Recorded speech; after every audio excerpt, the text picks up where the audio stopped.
एक बार की बात है। आनंदपुर नाम का एक गांव था। वहाँ दो बहनें रहती थी, आरती और श्रेया।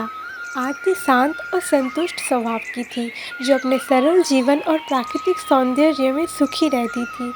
जबकि श्रेया महत्वाकांक्षी और ईर्ष्यालु थी, जो शहर की चमक दमक और बड़ी उपलब्धियों की ओर आकर्षित रहती थी। उसकी इच्छाएं और असंतोष कभी कभी परिवार में तनाव पैदा करती थी। आरती अपने माता के साथ सुबह का नाश्ता तैयार करने में मदद करती थी। उसे रसोई में अपने माँ के साथ समय बिताना पसंद था, जहाँ वो नए व्यंजन बनाना सीखती।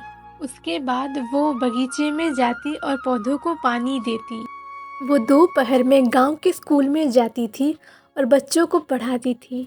उसने हमेशा सोचा कि शिक्षा ही समाज में बदलाव ला सकती है। दूसरी ओर श्रेया को हमेशा बड़ी चीज़ों का लालच रहता था। उसके मन में हर समय बड़े सपने घूमते रहते थे। वो अपने दोस्तों से अमीर परिवार में शादी करने के अपने सपनों के बारे में बताती थी। समय के साथ दोनों बहनों के लिए विवाह का प्रस्ताव आया।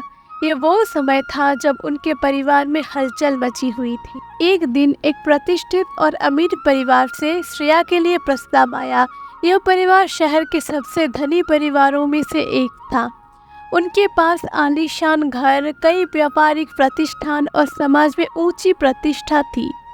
दूसरी ओर आरती के लिए एक साधारण परिवार से प्रस्ताव आया। यह परिवार मध्यम वर्गीय था, जिनकी प्राथमिकता धन दौलत से अधिक पारिवारिक मूल्य और रिश्तों की थी। जब वे आरती से मिलने आए तो उसकी सरलता और सादगी से बहुत प्रभावित हुए। अमीर परिवार श्रेया की खूबसूरती, स्टाइल और आत्मविश्वास से प्रभावित हुआ। उन्हें लगा कि श्रेया उनके परिवार की प्रतिष्ठा को बढ़ा सकती है। वही साधारण परिवार ने आरती की सादगी, उसकी बातें और दूसरों के प्रति उसकी दयालुता को सराहा। आरती का विवाह साधारण तरीके से हुआ। उसका विवाह समारोह सादगी और गरिमा का प्रतीक था। आयोजन गांव के मंदिर के प्रांगण में हुआ, जहां हर चीज़ की सुंदरता उसकी सरलता में थी। आरती के विवाह में केवल करीबी परिवार और मित्र ही शामिल थे, जो उसकी खुशी में शरीक होने के लिए आए थे। दूसरी ओर श्रेया का विवाह एक भव्य आयोजन था। श्रेया के विवाह में बड़ी संख्या में मेहमान शामिल हुए थे। श्रेया के विवाह की सजावट, उसकी चमक धमक और मेहमानों की भव्यता ने सबको मंत्रमुग्ध कर दिया। आरती का नया जीवन साधारण था, लेकिन उसमें प्यार और सुकून भरा हुआ था। शादी के बाद वो अपने नए घर में सहजता से ढल गई। आरती का दिन घर के छोटे छोटे कामों में बीतता था, जैसे कि सुबह सुबह उठकर वो अपने पति के लिए नाश्ता बनाती थी, घर को साफ सुथरा रखती थी। उनके जीवन में भले ही भौतिक सुख सुविधाएं सीमित थीं, लेकिन उनका आपसी प्यार और समझ उन्हें जीवन की असली खुशियों का अनुभव कराता था। श्रेया का जीवन भव्य और चमक धमक से भरा हुआ था, लेकिन उसमें सच्ची खुशी का अभाव था। उसके पास ऐशो आराम की हर चीज़ थी। एक बड़ा सा घर, महंगी गाड़ियाँ, डिज़ाइनर कपड़े और कीमती गहने। बाहर से देखने पर उसका जीवन परियों की कहानी जैसा लगता था, लेकिन भीतर से वो अकेलापन महसूस करती थी। इस कमरे को तुरंत साफ करो और चाय की एक ट्रे लेकर आओ। मुझे इंतजार नहीं करना। श्रेया का पति अक्सर दोस्तों के साथ बाहर घूमने जाता, पार्टियां करता और श्रेया घर में अकेलापन महसूस करती थी। समय के साथ साथ दोनों बहनों के बीच दूरियां बढ़ने लगी। आरती नियमित रूप से अपने माता पिता से मिलने जाती, जबकि श्रेया उनसे कटती गई। श्रेया को आरती की संतुष्टि और खुशी देखकर जलन और खालीपन महसूस होने लगा। एक दिन आरती के जीवन में आर्थिक संकट आ गया। वो बिलों और पत्रों से भरी मेज के पास बैठी चिंतित दिख रही थी। उसका पति उसे सांत्वना दे रहा था, लेकिन वे दोनों ही चिंतित थे।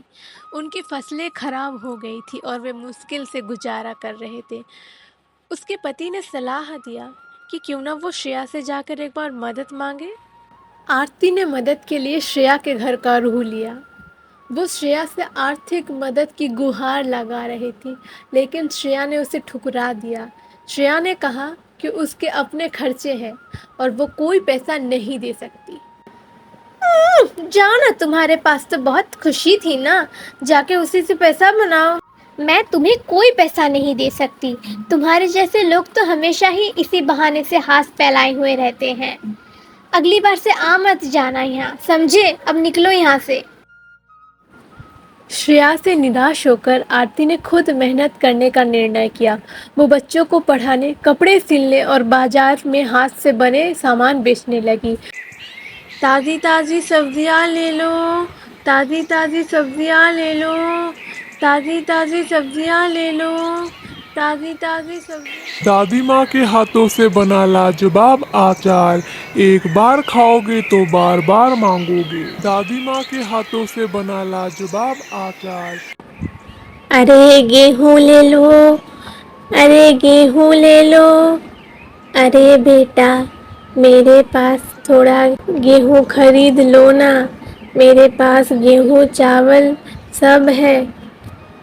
अरे दादी, मुझे गेहूं और चावल लेने हैं पर मैं अभी ये सब नहीं ले सकती। मैं किसी और दिन आऊंगी और आपसे ये ज़रूर लूंगी। गेहूं ले लो, अरे कोई गेहूं ले लो, गेहूं ले लो। आरती मेहनत करती रही, फलस्वरूप उसके पास अब बहुत सारे पैसे हैं। अब उसने निर्णय लिया कि जो वो दादी माँ को वचन दी है उसे निभाया जाए। नमस्ते दादी, मुझे 5 किलो गेहूं और 3 किलो चावल दे दीजिए। कितने रुपए लगेंगे? बेटी, गेहूं की कीमत 30 रुपए प्रति किलो और चावल का 40 रुपए प्रति किलो, कुल मिलाकर 270 रुपए हुए। अब वे दोनों खुशियां मना रहे थे। उन्होंने मेहनत और दृढ़ संकल्प से आर्थिक संकट को पार कर लिया था। समुदाय ने भी उनकी मेहनत की सराहना की और उनका समर्थन किया।